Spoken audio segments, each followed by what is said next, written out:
What is going on? Okay, look, man, there's not a lot of action, but some interesting things going on out there. We'll kind of go over them briefly, but just a quick teaser.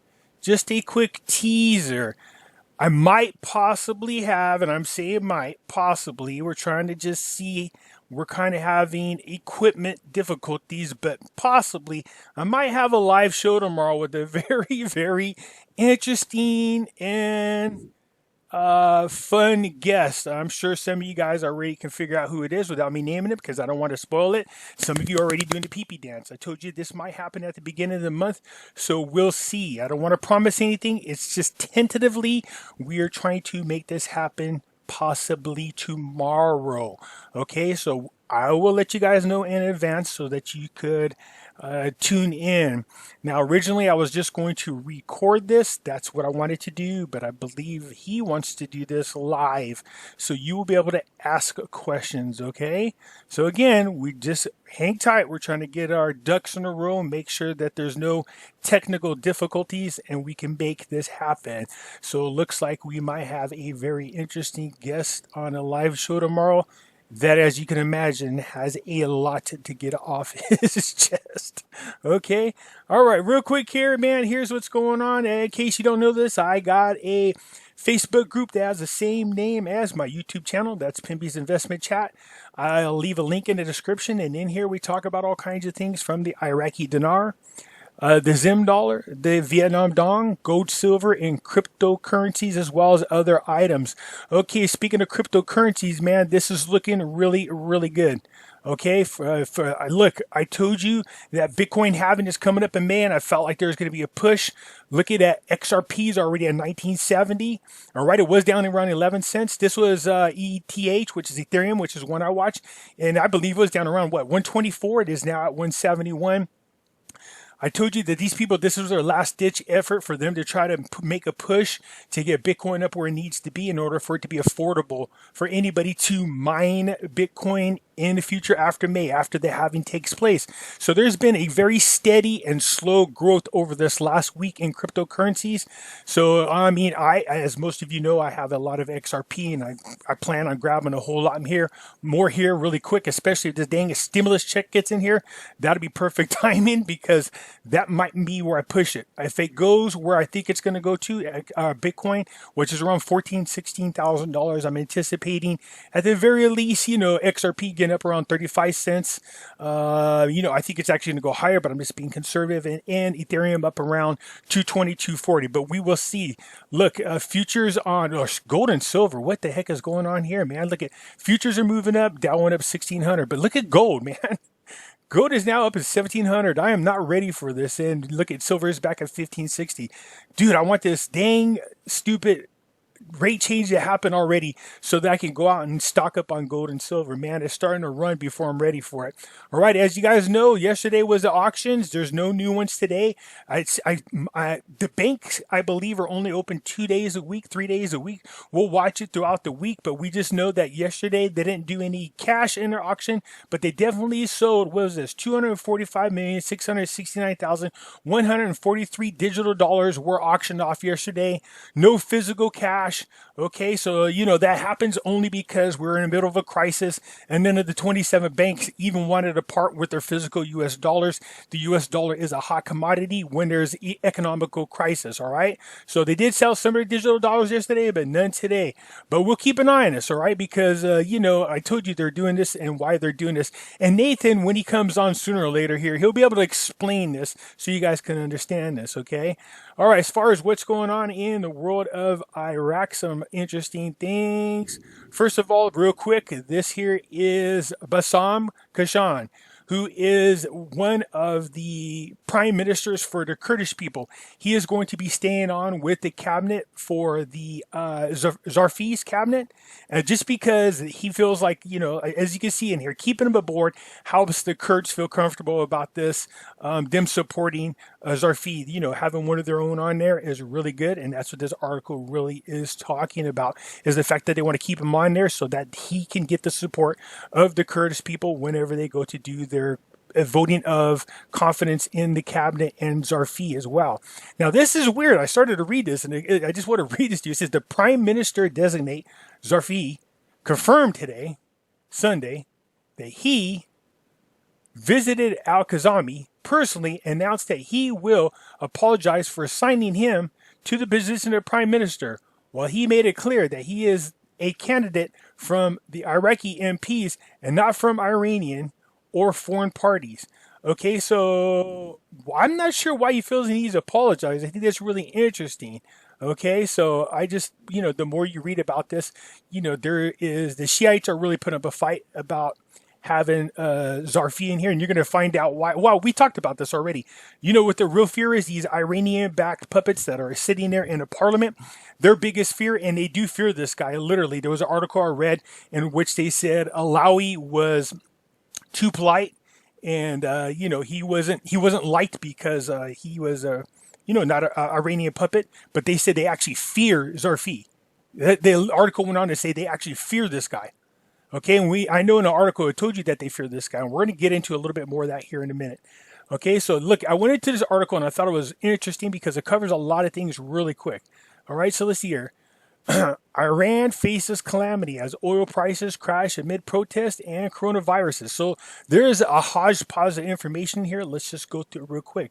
Between plummeting oil prices, political deadlock, and reduction of global appetite for bailout, Iraq is at the cusp of financial calamity that could force austerity measures and renew anti-government protests.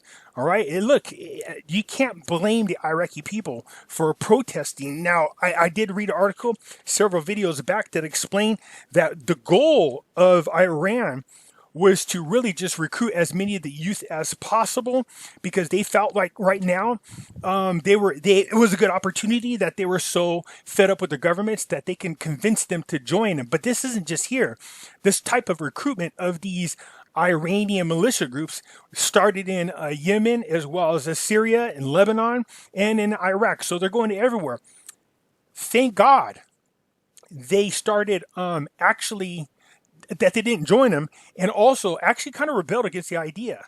They don't want Iran militia members anywhere because it's interfering with each one of those countries' ability to become independent and to get back out of the dredges that they're in right now. All right, each one of these countries are suffering. They've been through hell over these last 10, 15, 20 years, and they're just tired of it. So the goal of being able to try to recruit the youth because you think they would be prime pickings because they're upset with everything that's going on, when what they found out is what they're upset at is those very people that are trying to recruit them. So that's a good sign. So we'll see what's going on here. And for those of you that are into the whole Kim Clement thing, he spoke about this. He spoke about the youth of these countries, these very countries. He said that they were going to be recruited and looked upon, but they would say, no, we don't want this type of life no more. Many of these people have not seen anything outside of a war-torn country, and that they would rise up against those forces that are keeping them in poverty. So you're starting to literally see that now. So that's another one of those Kim Clement predictions that I like. Okay, you are seeing this when they said there would be no more blood, and that they wanted to just rise up and prosper. And I think you're going to see that. I like to see that. Definitely in my lifetime, that's for sure. I'm really pulling for the people in the Middle East. I know the Iraqi people, there's no reason for them to have to be this way. Again, they do belong to one of the richest nations in the world, and yet they are where they are. It's really sad.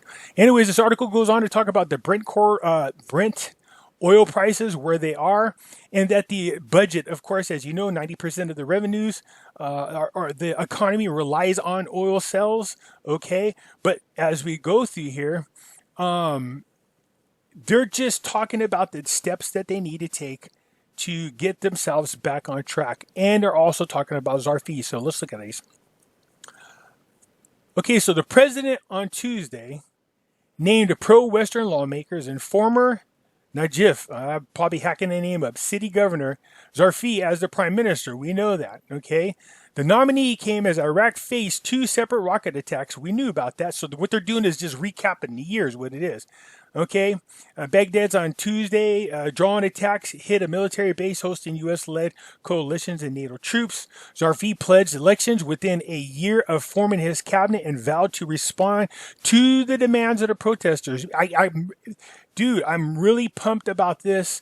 The other guy that was there, Maliki, I believe it was, he had people shooting protesters. This guy's saying, listen, we're going to talk to the protesters and just address their needs. And what do you think one of those needs are? I told you what one of the protesters said. He's upset at the fact that he has 250 dinars in his pocket and it's not even worth a quarter. That to me sounds like somebody who's looking for more purchasing power. Zarfi once belonged to the Dawa party and opposition forces to Saddam Hussein, who was ousted in 2003 when the U.S. led invasion and has spent his years in the United States. So, we know who this guy is. We know who Zarfi is, all right?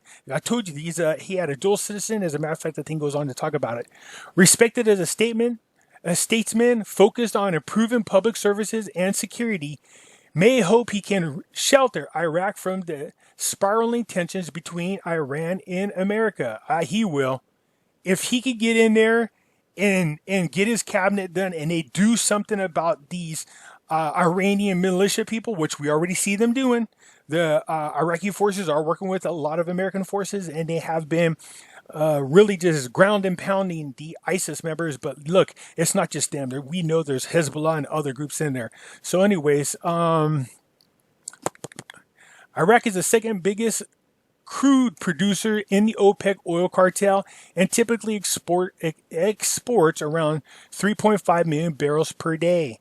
As drafted, the 2020 budget was based on a projected price of $56 a barrel. They're going to have to find a way to make that up.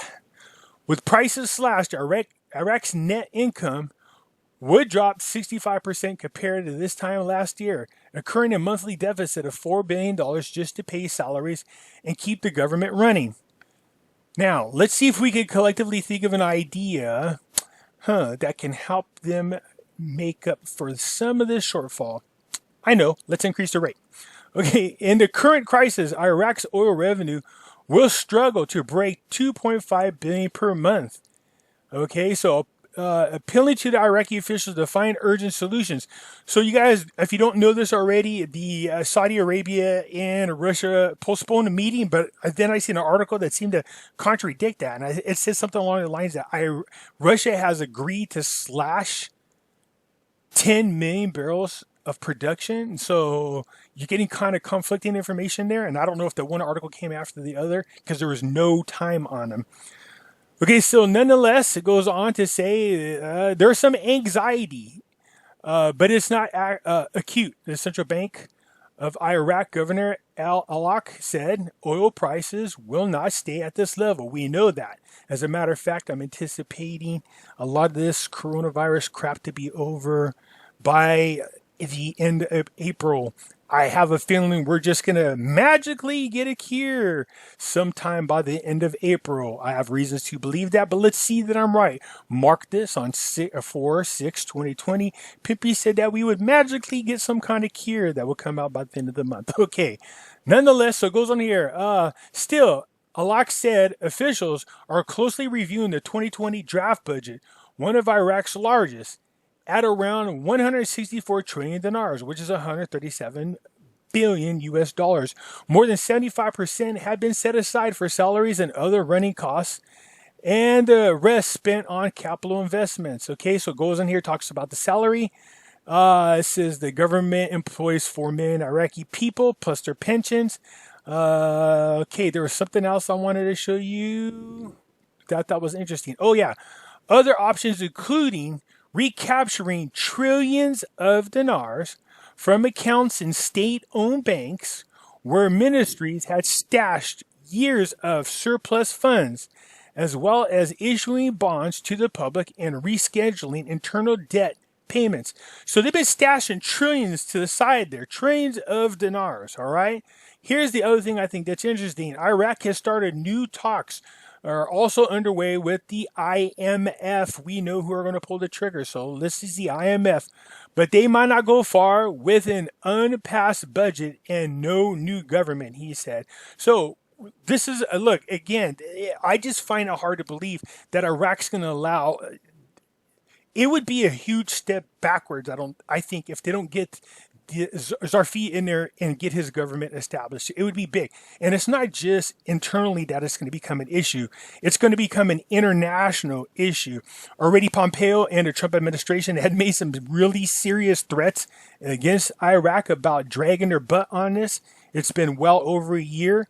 And, we need to get this going. What I mean over years, remember this time last year, we were just waiting for a couple of cabinet members, and they just never happened. And here we are again, almost from block one. Okay, so nonetheless, it just goes on to say where they are and where they need to be. So look, if they're starting to initiate conversations back with the International Monetary Fund, and I'm pretty sure what you're going to hear them say is, look, get your prime minister elected. Get your cabinet in there. We will get in there. I have a feeling that once this happens, you're going to see things move fast. They don't have a choice. They have to make things move fast. And what I mean by move fast, I'm talking about getting them in there and getting a rate change. It has to. They can't continue to survive on just the oil alone. They need to get outside investors in there. I still think they'll go ahead and hit the sweet spot, which is about $1.13, $1.34, somewhere in there. All right. As usual, I'll leave the link for all these, and I encourage you guys to go ahead and go read them so you guys can just form your own opinion. All right. Anyway, so that's where we are for now. It's just weird that when I come over here to one of the largest news outlets, there really is only like 2 articles. There's not a lot going on in here. There's that one, there's this one, and of course the one from yesterday showing you that the auctions happened in which they sold that much but sold no dollars because the banks didn't want to part with them. Okay. Anyways, I just wanted to get you caught up on there. Y'all have a good one. Bye-bye.